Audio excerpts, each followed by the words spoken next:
আসসালামু আলাইকুম আরহামতুল্লাহি ওবরকাত। আশা করি সকলে ভালো আছো আর দোয়া করি আল্লাহ পাক সকলকে সর্বদা ভালো রাখুক। আল্লাহ সকলকে হায়াতে দারাজ করুক, রক্ষক বালা মুসিবত থেকে হেফাজত করুক। সকলে বলি আল্লাহুম্মা আমিন। আজকের আলোচনা করব, ভিক্ষুক যদি কারো দরওয়াজায় এসে দাঁড়ায় তাড়িয়ে দিও না। আজকে এই বিষয়ে আলোচনা করব।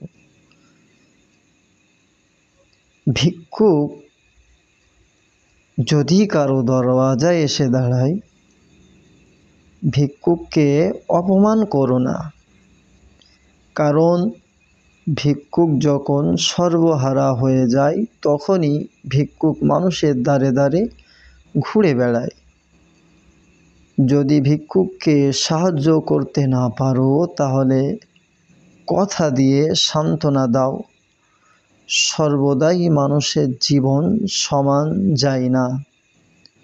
সুখে দুঃখে মানুষের জীবন, তাই কারো জীবনে হয়তো এমন বিপদ চলে আসে, সেই বিপদের কারণে সেই ভিক্ষুকটাকে মানুষের দ্বারে দ্বারে যেতে হয়। তাই আমরা সকলে চেষ্টা করব, আমাদের দ্বারে যদি কোনো ভিক্ষুক আসে, কোনো লোক আসে, তাহলে তার সাথে খারাপ ব্যবহার করব না।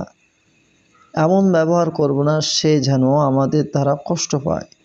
তার সাথে সুন্দর ব্যবহার করব ইনশাআল্লাহ।